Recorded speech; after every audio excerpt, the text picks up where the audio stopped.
Chapters 344 to 345.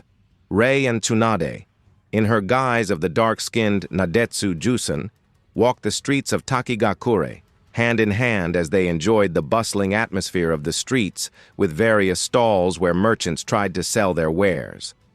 For a ninja village, Takigakure was oddly weird, yet familiar. They clearly tried to imitate Konoha's way of doing things if the number of merchants and civilians inside the village was any indication, but it was also obvious they simply failed to imitate everything. The overall strength of their ninjas, for one, was quite pitiful.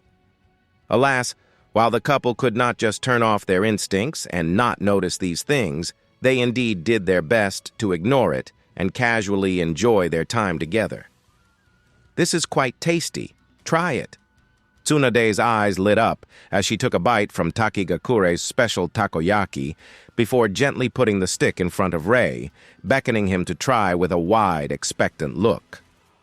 "She is too cute for her own good." Rei smiled and took a bite as Tsunade turned them around and pulled him back towards the stall with the takoyaki before buying 5 more sticks. "If you are hungry, we can go to a proper restaurant," he said, before patting her head, making her puff out her quickly reddening cheeks like a squirrel. "You know, somewhere where we could sit down and cuddle a bit while eating," he temptingly added. Hearing that, Tsunade deflated and embarrassedly nodded in consent. "Just give me a moment." Seeing a pair of kids nearby, Tsunade briefly let go of Rei's hand and approached them. She didn't really need 5 takoyaki sticks if they were going to a restaurant. A moment later, she returned to Rei, 3 takoyaki sticks lighter, and gave one of the remaining 2 to him as she again took a hold of his arm and snuggled into his side. "Onwards, then," she exclaimed with a grin before starting to munch on the meat on her stick.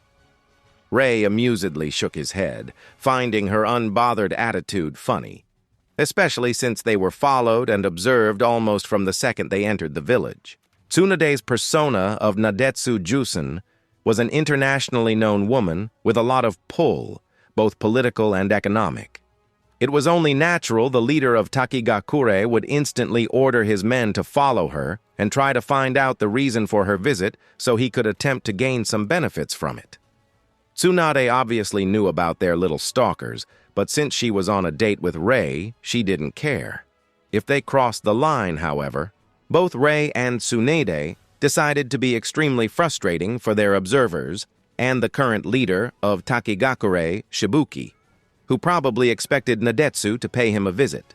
They slowly walked through the village, buying things like plushies, makeup, clothes, just like any ordinary couple on a vacation, giving no indication that they were present for a business deal or anything similar.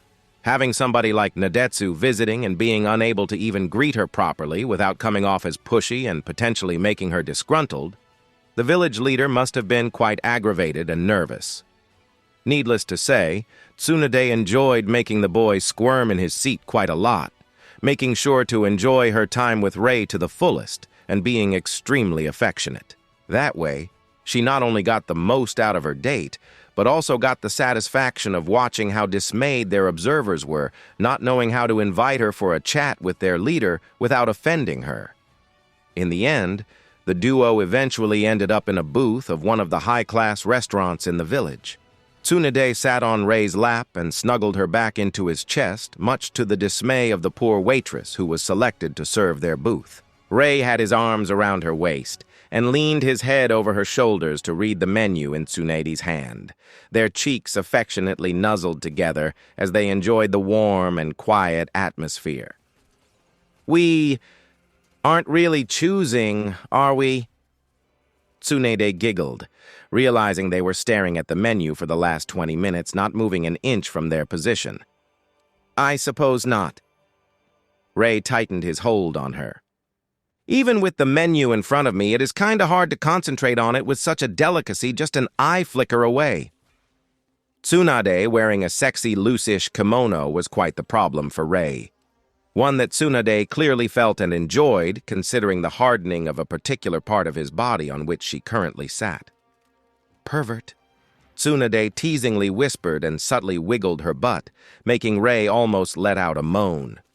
"You are one to talk." He gently chided into her ear, causing a shiver to run up her spine. Rei could see she was starting to get excited from the way she bit her lower lip. Unfortunately for him, he had to cut the mood short. He was not keen on bending Tsunade over the table in front of the waitress. "But we should already order food, or the girl in the corner will faint from embarrassment." Tsunade pouted, but obediently listened. They both picked their food and relayed their orders to the waitress. As she left the booth with their orders, Tsunade turned towards Rei.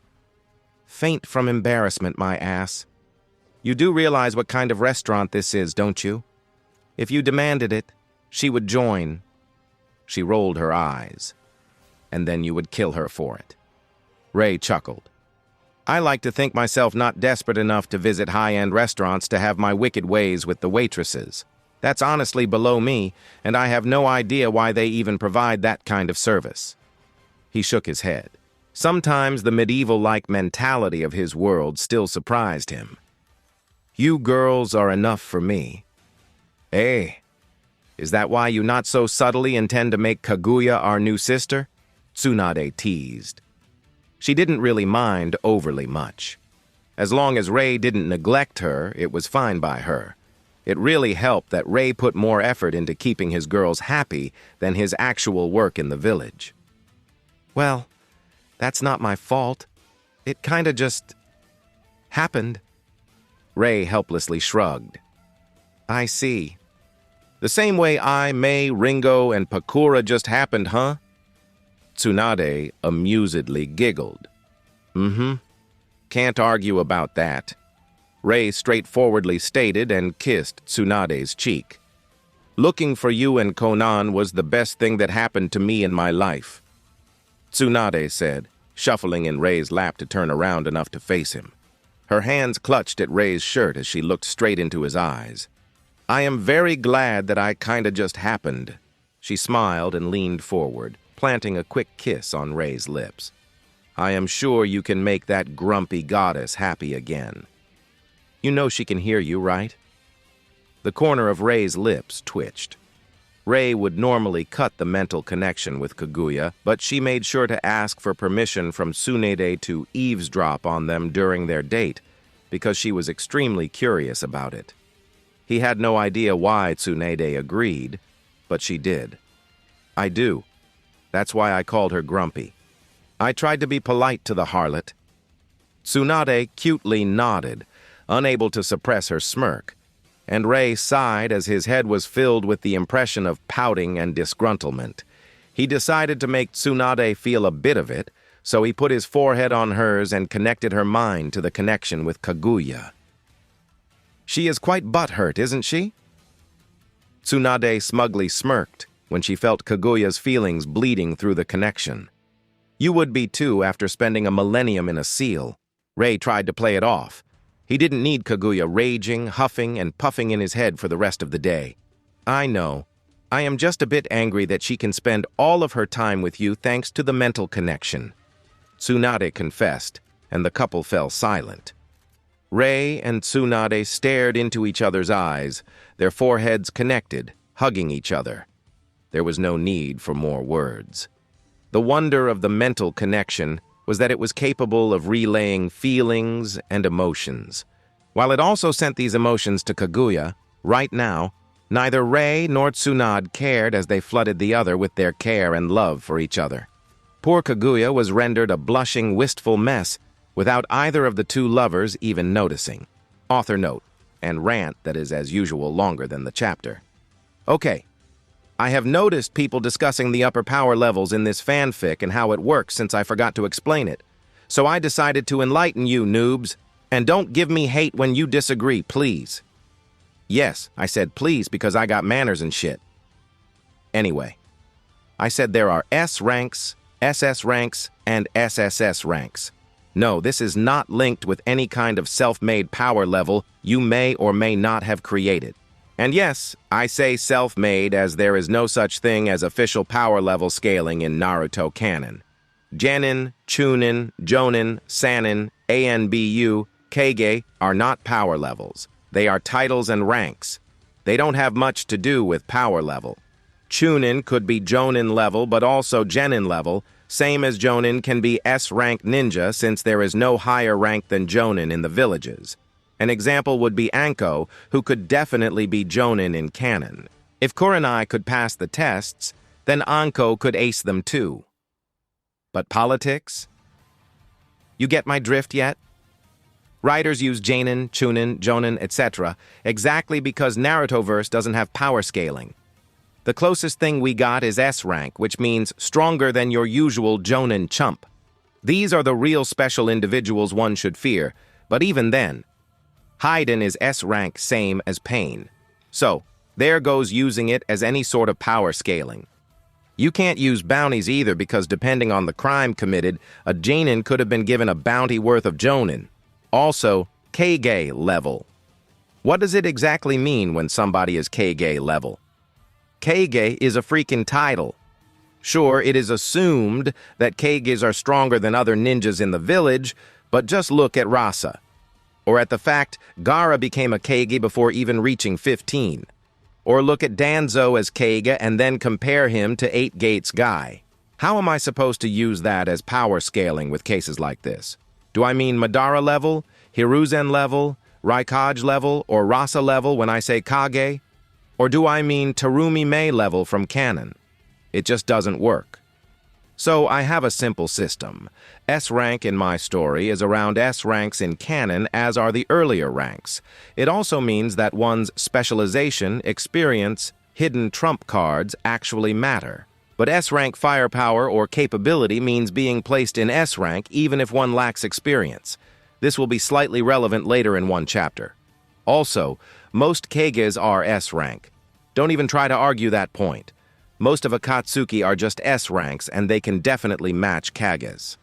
Again, there is no such thing as Kage level. SS rank in my story is Madara, Hashirama, Pain. Of course, they are not on the same level, but they all fall into this category. I get the hype around Madara and Hashirama, but they are not really as strong as people are making them out to be in their fanboy-driven delusions. They are definitely the pinnacle of ninjas, but they have nothing on Hagoromo, Hamura, Final Form Naruto, and Sasuke. And I don't mean six-path Madara because that is different from his original power level. Hence, they are SS rank, but it is not as easily quantified because they all have their tricks and specializations. As for SSS rank where Ray and his girls are, well, they have their own bijus they can fully use. If you need a blunt assessment, they are around the level of Final Form Naruto and Sasuke, therefore far above Madara and Hashirama. First of all, the Madara we are seeing in the Fourth Ninja War is not showing his real strength. He has Edo Tensei body, and with it, infinite chakra, stamina, and indestructible body in peak condition. Of course, he would perform far above his usual pay grade with that. With all the jutsus he used, he should have been spent thrice over by the time he was resurrected for real. You gotta consider this angle at the very least. Now, Kaguya is obviously much stronger than even this SSS rank. Call it me simping, but yeah, you would probably be right, but I have my reasons, all right? You cannot scale Kaguya properly according to Naruto, and definitely not according to the Boruto series. You can't just give the girl capability to create dimensions and then make her power level as low as it was in the series. Just use some damn common sense, please. Creating whole dimensions is definitely a dimensional level of power. That's like far above planetary, no? I can agree she is weak, but not because she doesn't have the necessary power in her. She lacks control. But okay, let's say she is not a dimensional level, but planetary level to make those skeptical satisfied. And I am not going lower because the bullshit she showed in the final fight can't be rated lower if one uses common sense. Especially not when one considers that's her untrained and control-lacking self. Creating dimensions, reality bending, traveling between dimensions, instant annihilation on hit ability, do I need to go on? In neither fight, nor the one she had with Hagoromo and Hamura, or the one she had with Naruto and Sasuke. She did not get a scratch. Yes, they landed hits on her, but she was never injured and she barely moved in these fights. In the end, they had to seal her, and the word seal matters. They did not defeat her. They sealed her, which is a form of defeat, but it is not as if they had beaten her in a fight. Far from it, actually. Kaguya's problem is that she never really explored her powers, taking what she could do instinctively for granted and thinking it was the end of it. She never trained, thinking in her arrogance she was powerful enough. I mean, even an academy student can do kawarimi, but jonins can do it with much less chakra required and without hand seals. Because they trained. Look at what Kaguya can do without training and then think about her trained self. From what little of her power she has shown during her fight against Final Form, Naruto, and Sasuke, if one takes into account what she actually does and thinks what the techniques she uses and their effects really say about her prowess, I have a hard time believing Kaguya is not the most powerful thing in the entire Narutoverse. I don't take into account the crap called Boruto. If the Otsutsuki clan is more powerful than Kaguya, then Naruto's planet is toast. There is no need for hundreds of chapters of anime. The ending is obvious. It wouldn't matter how many power-ups Boruto can get, not when fighting against somebody capable of busting an entire planet. Because Kaguya might not have explored her powers in their entirety, but the other Otsutsuki definitely would have. But yes, this is just my own bias. Don't take it too seriously. Back to my petulant rant about Kaguya's OP-ness. Where did I end? Oh yeah, I remember. And that is not even mentioning the fact Hagoromo was basically just a budget version of Kaguya.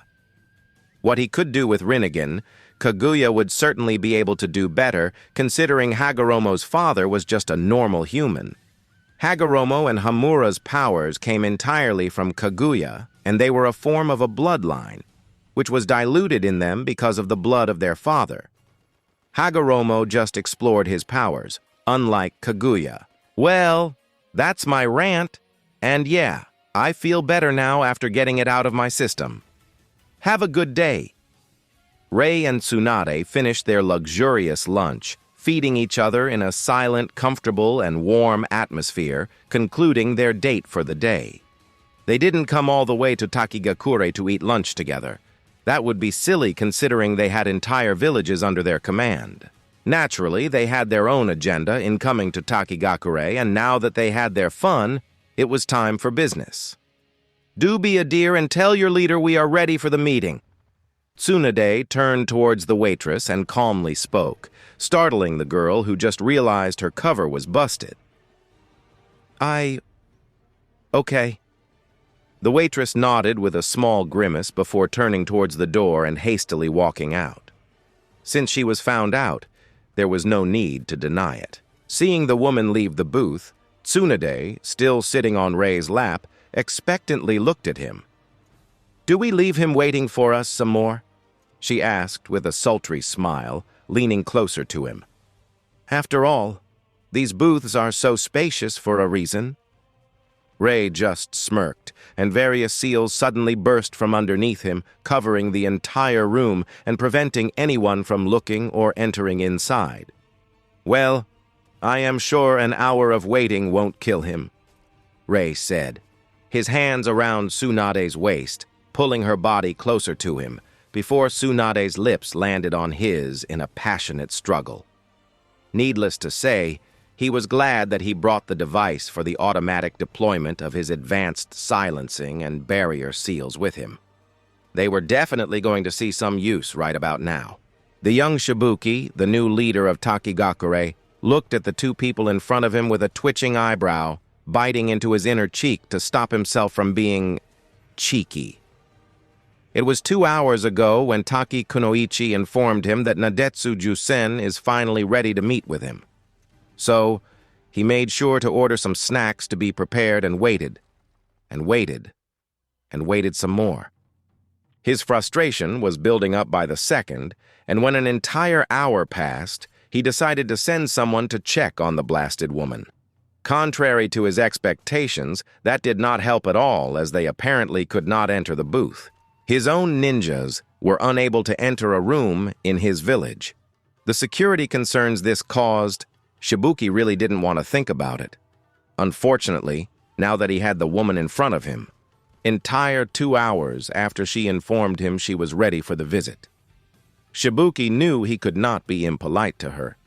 She was the president of one of the largest international trading companies in the world. Even the kages of the major 5 hidden villages and daimyos would mind their manners in front of her. That didn't make the situation any less annoying for Shibuki, though, nor did the fact that Shibuki could plainly see what exactly was the reason for her 2 hours delay. The amused man to whom she was clinging to as she sat on his lap while almost glowing was a clear indication. Shibuki was Jeel. He was angry at being made to wait for such a reason. Unknown to Shibuki, Tsunade made sure she was presentable, but also that her clothes gave small hints any ninja worth his salt could pick, that revealed what she was doing with Rei while he waited. After all, unnerving and frustrating, her opponent always worked in her favor no matter the method. This usually could not be used against civilians who were not observant enough, but Shibuki was a ninja. And Tsunade knew from experience that it is those small, hidden details that can be the most maddening, as there is no way for him to complain about it even if he wanted to. After all, how should he bring up the topic of her being late due to having sex? In polite company, such topics were taboo. Any reservation Shibuki could have had, any complaint at all, had to be begrudgingly put to the side the second he realized the reason for her delay. If he did not ignore it, he would come off as crude and uncultured, plus it could sour future relations. It was one of those damned if do and damned if don't kinds of situations, and from the stiff expression on Shibuki's face, the young man clearly realized he simply had to suck it up and pretend he was not just made a fool. "Welcome to Takigakure, Miss Jusen, and—" Shibuki greeted them with stiff politeness, pausing his gaze at Rei in a questioning manner. "Yotsuba Rei." Rei introduced himself, not worrying about being recognized through his name. Takigakure didn't possess a good enough information-gathering department to get his name from Kirigakure's records. Shibuki nodded in acknowledgement before returning his eyes back at Tsunade. "What do I owe such a—" His lips twitched in annoyance. Yes, Nadetsu Jusen could possibly bring a lot of benefits to his village, but damn if the woman was not infuriating. "Pleasant visit?" Tsunade's lips stretched into a wide but polite smile at that. "Don't worry, Lord Takikage. I am not here to bother you with company business. This visit is more of a personal matter, you see," she cheerfully said, almost eye-smiling at Shibuki, whose grip on his armrest tightened. Translation: I am not here to make a deal that would benefit your village. I wasted your whole day for the kicks and giggles. Tehe! Shibuki thought as his left eye started to twitch more. "Is that so?" Shibuki hummed, discreetly taking a deep breath to center himself. "Since you are visiting me, I assume this personal matter has to do something to do with either the village or me. Am I correct?" "Yes." Tsunade simply nodded, keeping her polite smile on her face. "Yes, what?" Shibuki mentally grumbled. "Would it kill her to simply tell me what she friggin' wants with me? How am I supposed to inquire about her business here if she doesn't throw me a verbal bone?" He inwardly raged, while outwardly his expression was the perfect picture of politeness, only the twitching of his fingers betraying his mental state. "Heh, young people, so easily provoked," Tsunade thought. She only wanted to test Shibuki since he was not the same person who led Takigakure a decade ago when she was here the last time. She wanted to get some measure on how he would react to the reason for her visit before she brought the issue up. Well, at least he tries to hide his own impulsiveness. Let's see the extent of his self-restraint. Will it survive his ego? If you don't mind me asking, aren't you a tad bit too young to lead an entire village? Tsunade curiously asked, as if she had a vested interest in the answer, while intently observing Shibuki's reaction. Hearing the question, Shibuki blinked and opened his mouth to answer only to close it a second later, utterly speechless. How was he supposed to answer that? Rei, who observed from the sidelines, almost felt pity for the young man who was being verbally roasted by his wife. There was a reason why Tsunade was chosen as Konan's replacement in the Biribiri company. She was simply too vicious when she wanted to be. In the end, Shibuki decided to just mentally shrug and humbly say, "I was chosen after my father's demise. Young or not, I can only do my best, Miss Jusen." Rei slightly smiled at that. That was a good answer and an even better reaction, neither overbearing and offended nor submissive and bootlicking. He is playing his disinterest in the benefits Tsunade could bring to Takigakure quite nicely. Tsunade's eyes slightly widened. "Ho! A humble young man, isn't he?" She noted, pleased. "Good. That will probably make it much easier for me. I would loathe having to slaughter the entire village just because their new leader is a young, arrogant moron with a massive ego. I can work with this." Nodding, Tsunade chuckled. "That's admirable. Forgive my straightforwardness, but I just had to make sure you are worth my time," she calmly said, and Rei almost did a spit take when he heard that sentence. That was something one should never say in these kinds of negotiations. Did Tsunade care, though? Not at all. Just because Shibuki was an admirable young man didn't mean she would stop irritating him and probing the limits of his patience through her words, especially since it was so much fun. Shibuki tried to reply with a reassuring smile, but it came out somewhat wry and stiff. He really didn't trust himself to give a verbal reply. He was the leader of Takigakure, and what Tsunade said could be taken as, "I had to make sure Takigakure is worth my time with someone as young as you in the lead." "Troublesome woman," Shibuki inwardly groaned. The words were polite, but the meaning could possibly start wars. Just imagine if she told this to Reikage or Tsuchikage with a bit different wording. They would fly instantly off their rocket. "Anyway," Tsunade continued, completely ignoring Shibuki's sudden awkwardness, "I am here on behalf of my dear friend. I believe Takigakure and her made a deal decade ago, and I am here to finalize it." She reached into her purse and took out a card while Shibuki was furrowing his brows, trying to remember if something like that really happened.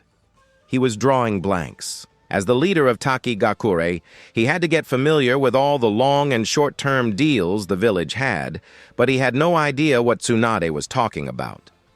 Tsunade simply reached forward and put the card onto Shibuki's table, waiting for him to take it. Seeing that, Shibuki decided to humor her. He didn't think she was here to scam Takigakure. For that, the woman in front of him had too good of a reputation. At best, this could be some misunderstanding, and at worst, there really will be some kind of deal. Taking the card, Shibuki pulled it to himself and flipped it upside down to read its contents before his horrified gaze snapped back towards Tsunade with breathless urgency, only to see her softly smiling at him and looking at him in the same way a cat looks at mice in her trap. Shibuki's pupils dilated and his hand shook as he gulped down his discomfort and looked back at the card sporting 3 simple words, still having a hard time believing this was really happening. These 3 words. Even now they brought a fearful shudder to every ninja who experienced the biggest crisis of Takigakure in recent history. The card stated, "Yozora was here,